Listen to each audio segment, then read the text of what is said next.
Assim como cai a chuva do céu e não torna para lá, mas rega a terra, dá a semente e o pão ao que come, assim é a palavra que sai de minha boca. Não volta para mim vazia, mas realiza aquilo para o que foi enviada.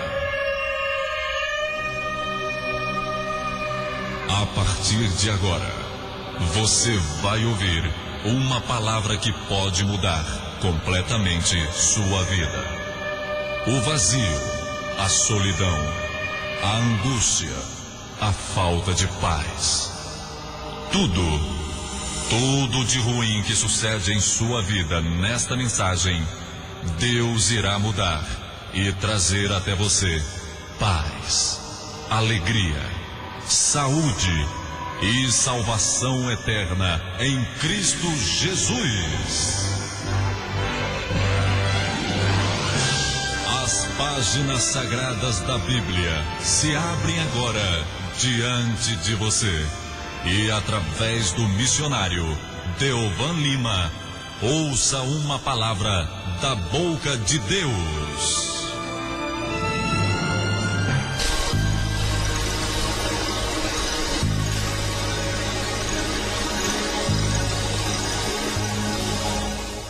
Jesus usou a ilustração de uma serpente enroscada em um madeiro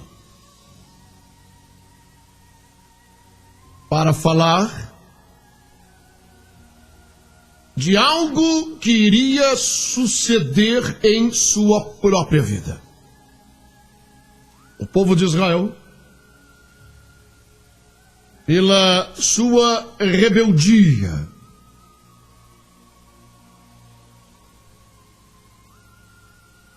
encontravam-se envolvidos com uma grande praga no acampamento. Haviam víboras venenosas que estavam picando as pessoas e entrando nas tendas e picando as pessoas, e era grande a mortandade. Então eles vieram a Moisés e disseram: Moisés, todos vamos morrer. Clame a Deus. Peça a Ele que tenha misericórdia de nós. Porque estas serpentes, por mais que nós venhamos tentar, pelos nossos próprios meios, e dar paulada nelas, e tacar fogo nelas, nós não conseguimos eliminá-las. Elas se multiplicam e estão nos matando, dizimando todo o povo. Nós reconhecemos que pela nossa própria força não conseguiríamos vencer. Só Deus pode nos livrar da morte certa. Então Moisés clamou a Deus. E Deus respondeu a ele e disse: Moisés, erga uma haste e enrosque nela uma serpente feita de bronze.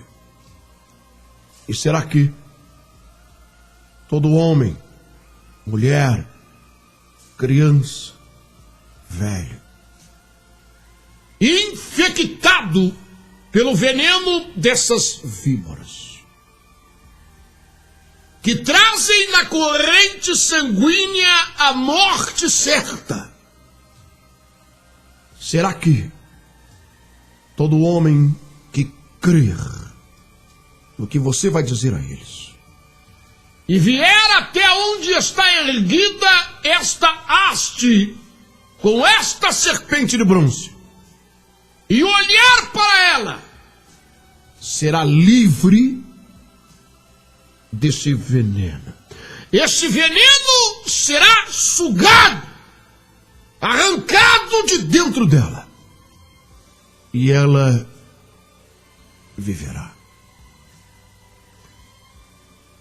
E você que conhece tão bem a Bíblia Sagrada sabe que foi o que aconteceu. Moisés contou isso ao povo, e aquelas pessoas que creram caminharam algumas cambaleando, ardendo em febre, outras arrastando os que já estavam moribundos, levando no colo, e foram até onde estava aquela serpente de bronze erguida no meio do deserto, entre o céu e a terra. E somente em olhar, veja isso, somente em olhar, a febre ia embora. Os moribundos abriam os olhos e ficavam de pé. E todos aqueles que estavam infectados pelo veneno ficavam sãos, curados, livres e libertos.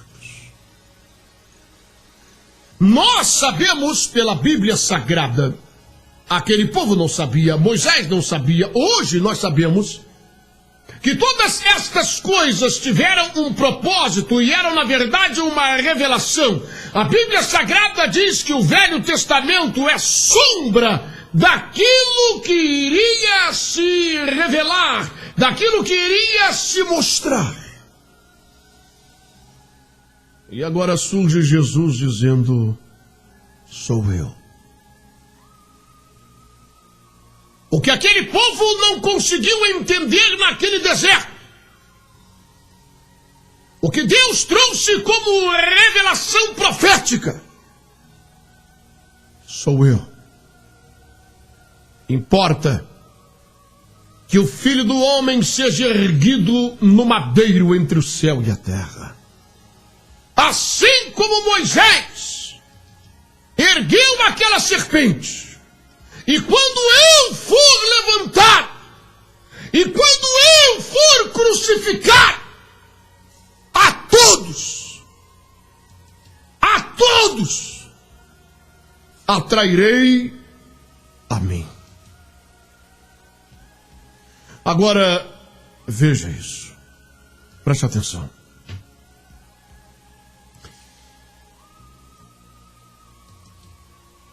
Nós temos visto, lido, ouvido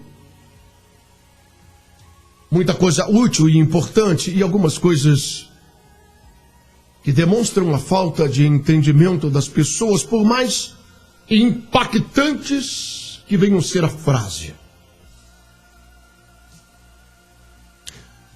Eu pergunto para você, quantos já ouviram essa frase? O melhor de Deus ainda está por vir.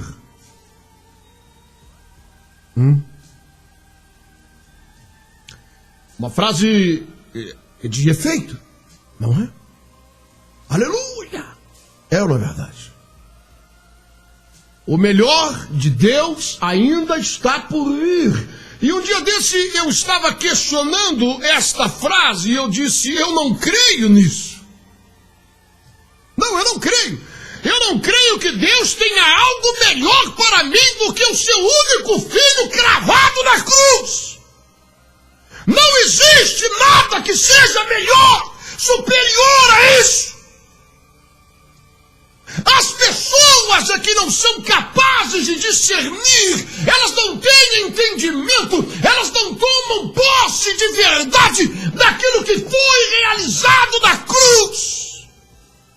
E vivem na expectativa infantil de que há algo ainda superior, de que há algo ainda melhor, de que algo vai vir de Deus superior a isso. Sabe, é fácil notarmos isso quando nós percebemos pessoas que constantemente estão indo a campanhas de libertação. Não é verdade? Que estão sempre envolvidas com alguma coisa maléfica, uma maldição de família, uma maldição na vida financeira, uma maldição na vida sentimental, estão sempre envolvidas com esse tipo de coisa.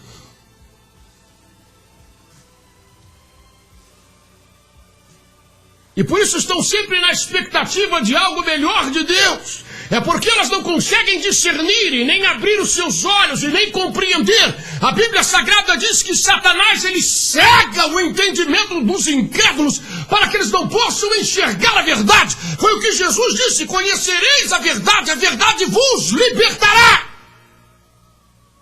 Não há mais o que ser feito. O que Deus tinha para fazer, Ele já fez. Foi o seu único filho morrendo na cruz por nós. O problema é a ignorância em torno desse fato. A falta de entendimento desse fato. Sabe o que a Bíblia diz? Ele levou sobre si, veja o que ele disse: eu a todos atrairei a mim. Ele levou sobre si as nossas dores e toda a maldição. O castigo que nos traz a paz estava sobre ele. Ele levou os nossos pecados, ele carregou as nossas dores. Pelas suas feridas nós fomos sarados. Sarados fisicamente, sarados espiritualmente, sarados moralmente, pelo sangue que ele derramou na cruz. A Bíblia diz que ele triunfou sobre principados e potestades, e que ele tomou a chave das mãos do diabo, que significa autoridade, para abrir e fechar uma situação qualquer. Essa autoridade foi tirada das mãos do diabo. Aquilo que ele havia dito na tentação, o domínio e a glória de todos os reinos que havia sido dada a ele, Jesus tomou isso de volta. Aquilo que Adão perdeu, Jesus tomou isso de volta.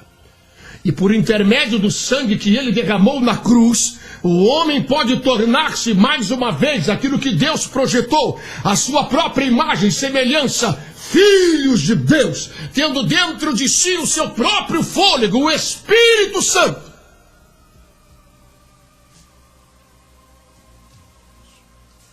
Você entende? Preste atenção. Filhos de Deus, tendo dentro de si o Espírito Santo. Deus em Cristo estava reconciliando consigo mesmo o homem decaído pelo pecado, vencido pelo diabo, amarrado por correntes que traziam em sua corrente sanguínea o veneno do pecado que o leva à morte certa, porque o salário do pecado é a morte. Não há outro meio, não há outra forma. Quando Adão e Eva pecaram naquele jardim, eles cobriram a sua nudez com folhas, tentando de alguma forma ocultar a sua iniquidade diante dos olhos do Todo-Poderoso. Mas Deus chegou e disse a eles: o pecado de vocês trará uma consequência gravíssima. Vocês vão morrer, como eu disse. Porém, eu vou resgatar a raça humana. Porém, o meu projeto não irá ser desfeito. E naquele momento ele mata um animal inocente, que não tinha culpa de coisa alguma, que não fez absolutamente nada, que não conversou com a serpente, não foi tentada por ela e nem cedeu aos seus caprichos. Mas Deus mata esse animal e arranca o couro desse animal fora. E ainda com o sangue desse couro ele veste o homem e veste a mulher, mostrando assim a necessidade de que alguém pagasse, levasse sobre si o preço daquele pecado, a maldição daquele pecado. Cristo estava naquela cruz realizando isso, derramando seu sangue, uma ovelha muda perante os seus tosqueadores, que caminha em direção à morte.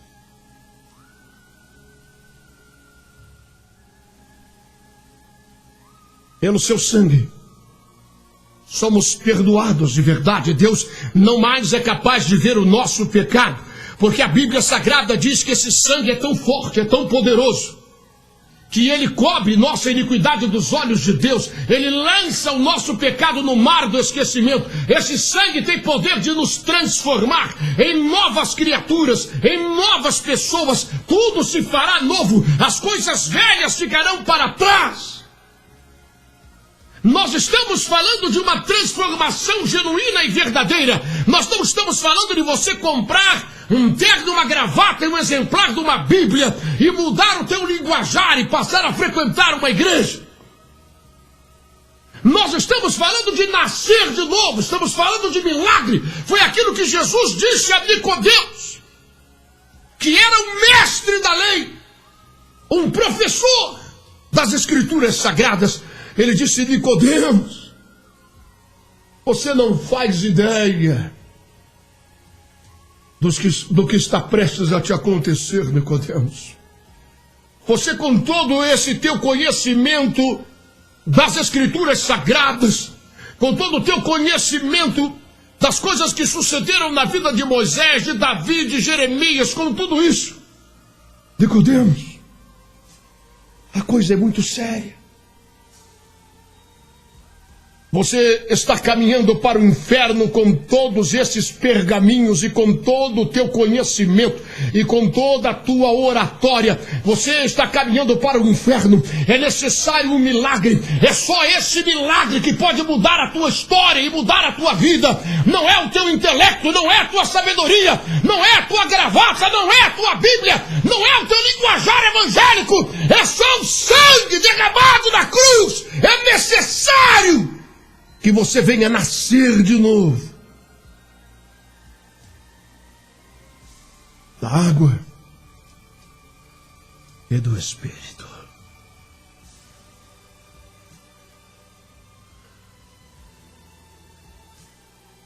Sabe, se muitas pessoas não entendem o poder desta mensagem, elas não tomam posse, elas não acreditam que realmente na cruz ele venceu e triunfou contra toda a maldição e contra principados e potestades. E ele levou sobre si nossos pecados e carregou nossas dores, e pelas suas feridas nós fomos sarados. Porque se você acreditar verdadeiramente nisso, a sua vida, ela é literalmente, definitivamente transformada e mudada. E você vai andar de vitória em vitória. E você irá triunfar sobre toda a perseguição do diabo. Porque você não estará pedindo a Deus que faça algo. Você já terá tomado posse do que ele já fez na cruz do Calvário.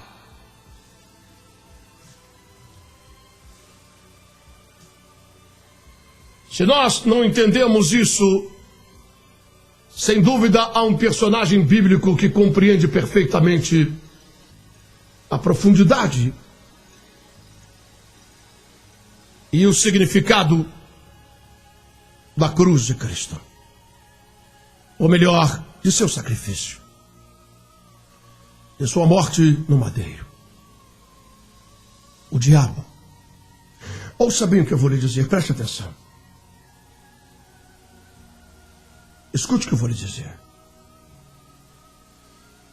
Satanás não se importava que Jesus fizesse os cegos vir. Escute. Satanás não se importava que Jesus fizesse os paraplégicos andar, nem os mortos ressuscitarem, e nem os leprosos serem purificados. Os missionários, isso é contra a cura divina? Não, não sou. É uma bênção. Faz parte do ministério de Cristo Jesus. Mas o que eu estou lhe dizendo é que o diabo não se importa com isso.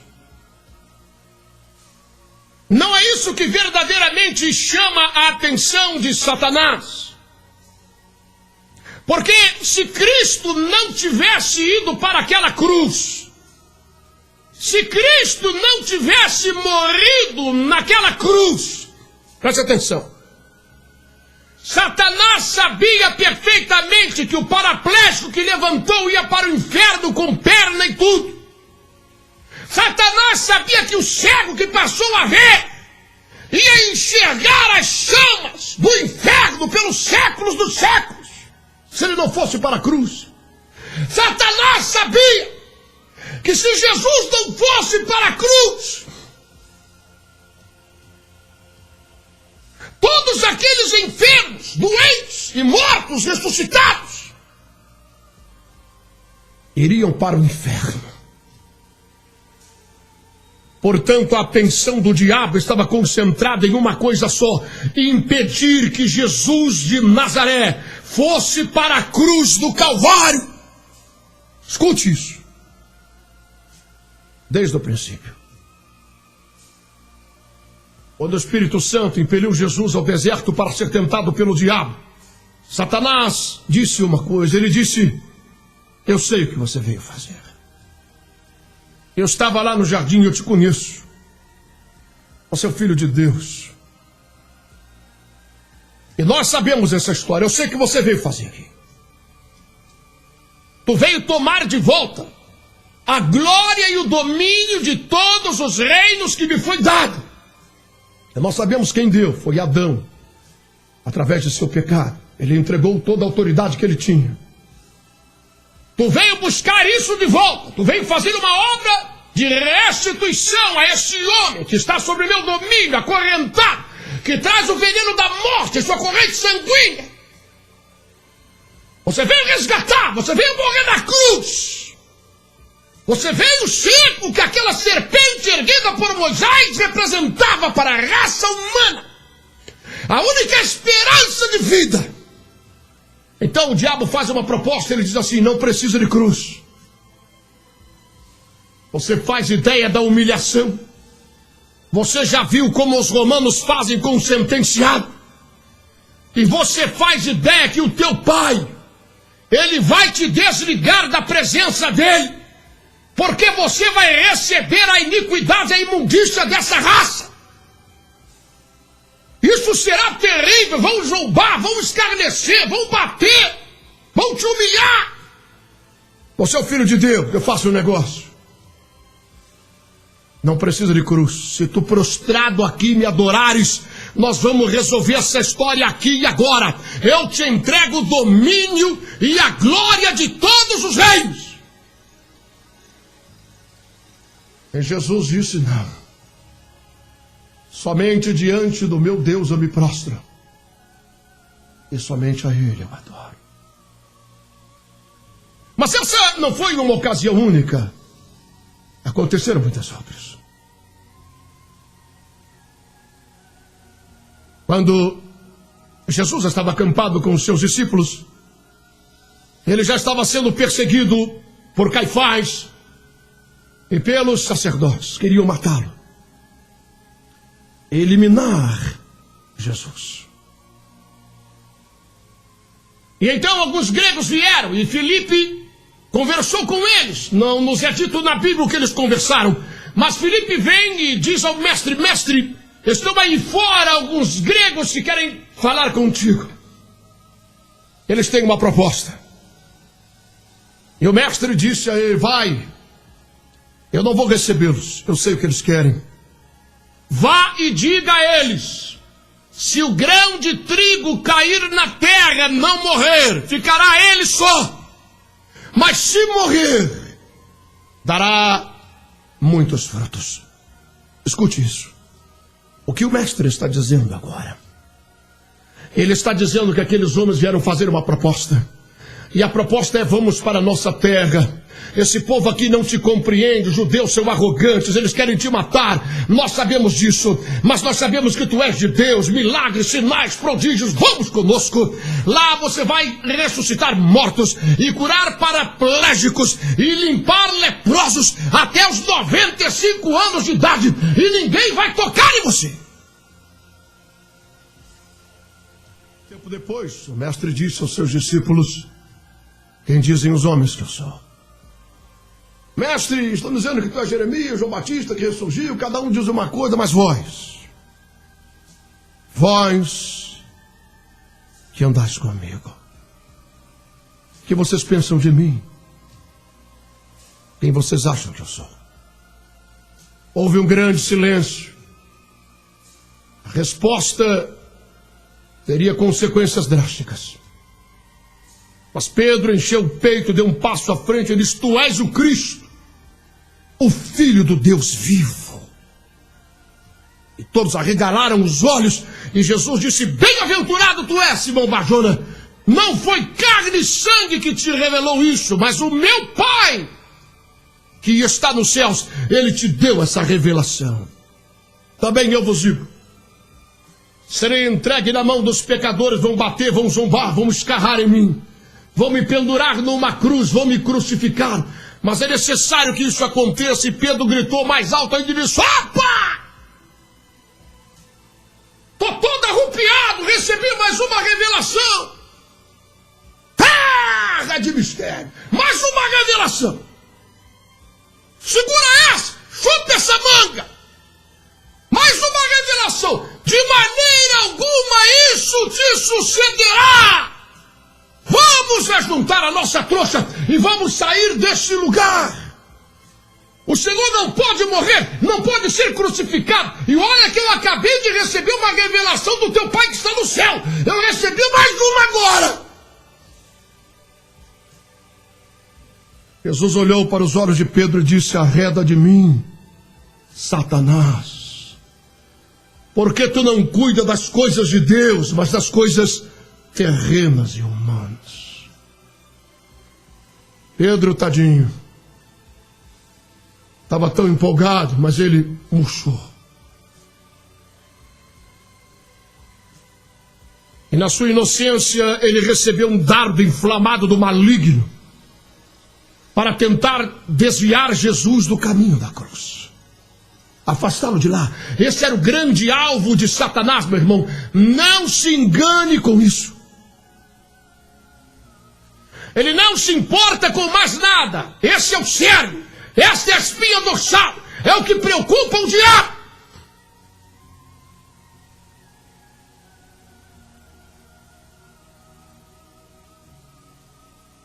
Quando ele foi entregue aos romanos, por Caifás e pelos sacerdotes,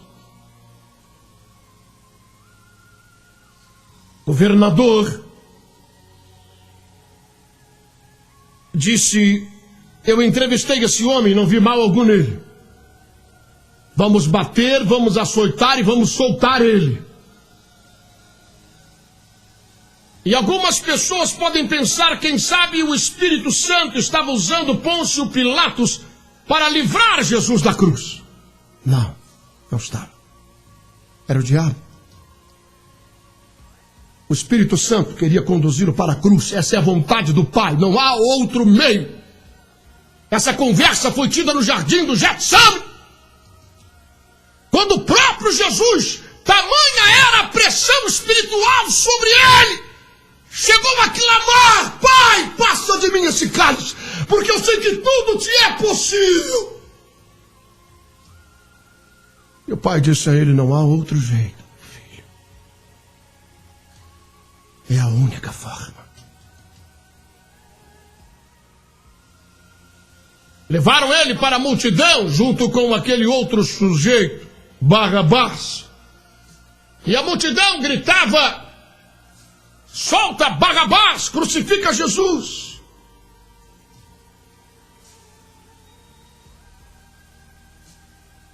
E outras pessoas diziam: não vejo nenhum mal nele, soltem ele.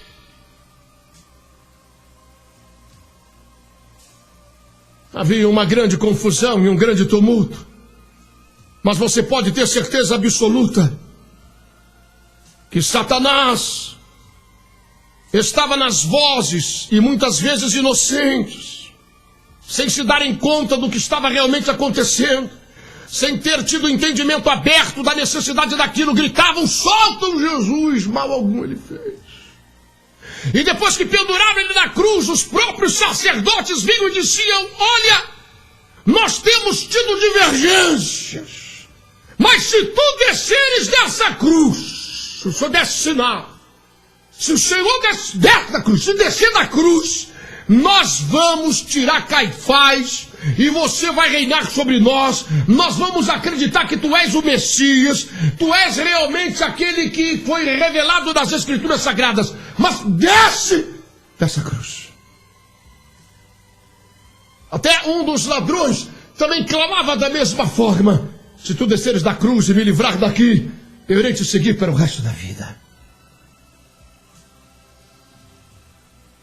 Então, nós percebemos a atenção voltada de Satanás para este momento. Mas eu vou lhe dizer uma coisa, preste atenção. Quando Jesus, ele disse: quando eu for levantado, a todos eu atrairei a mim, ele não se referia meramente às nossas iniquidades e os nossos pecados e as nossas mazelas e as maldições que haviam sobre nós, que tudo foi sobre ele, e as enfermidades. Não apenas isso. Mas o nosso próprio ser. Escute o que eu estou lhe dizendo, preste atenção, porque isso é uma revelação de Deus.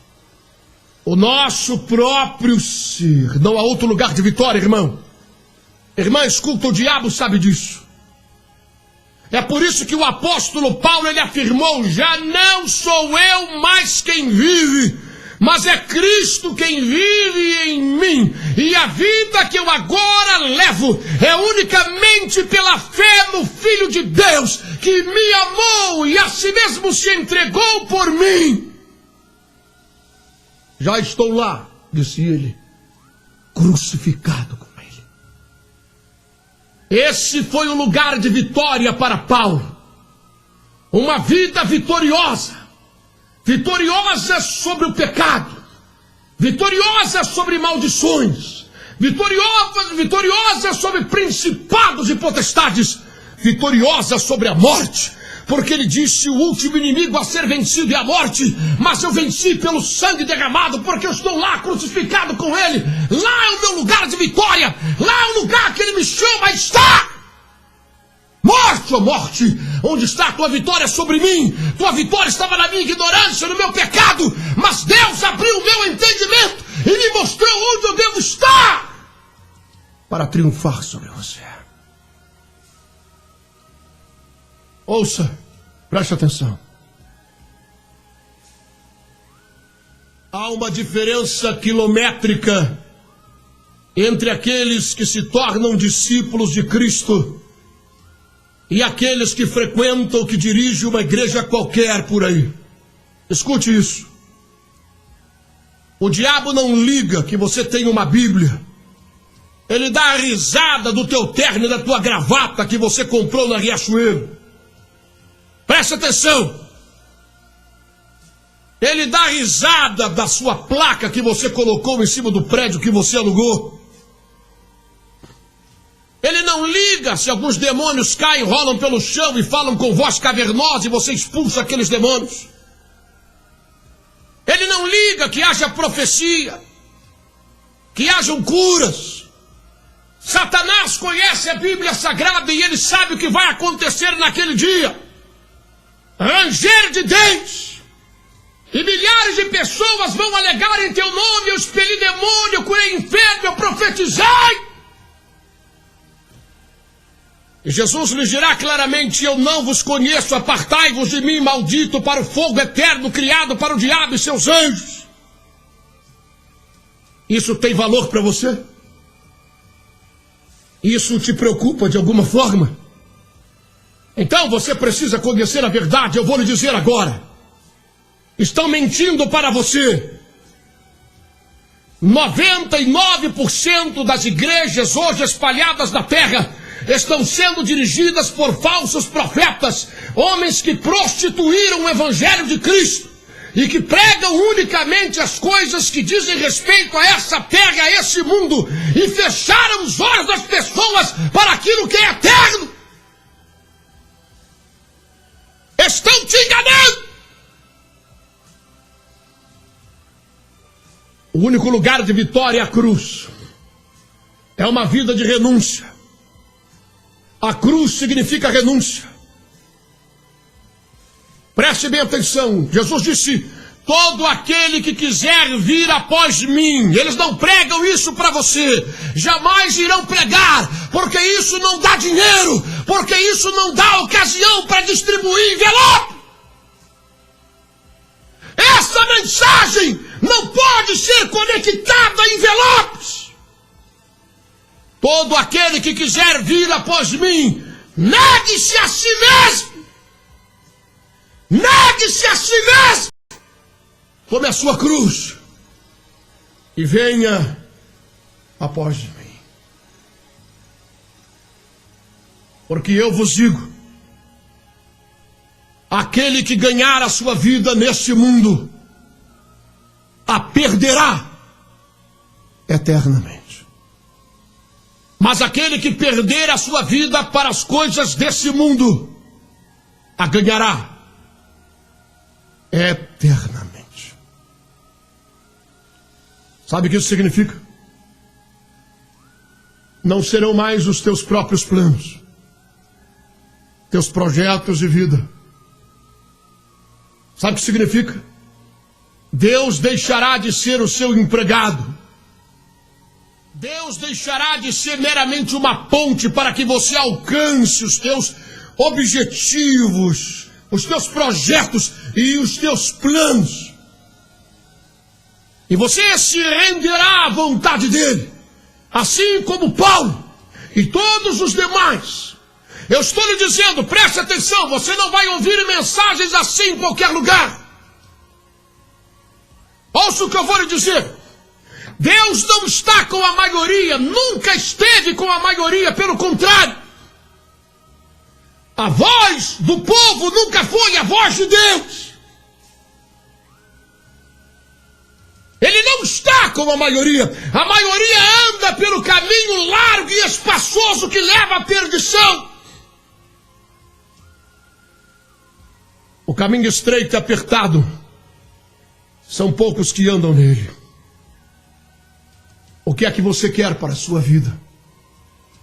A alma é tua. Não se deixe enganar. As profecias irão se cumprir, quer eu queira ou não, quer você goste ou não disso. Milhares serão enganados. Porém, todavia, você e eu não precisamos estar entre eles. Podemos tomar uma decisão. Podemos ir para a cruz. Podemos renunciar nossa própria vida, nossos próprios interesses. Deixarmos de lado esse evangelho água com açúcar, esse evangelho prostituído pelos cafetões espirituais. E podemos viver a verdade, o autêntico e verdadeiro evangelho de Cristo. Seja atraído por ele agora. E aí aonde você está, dobre o seu joelho e se arrependa. E passe a dizer a partir de hoje, já não sou mais eu quem está vivendo. Mas agora é Cristo que vive em mim.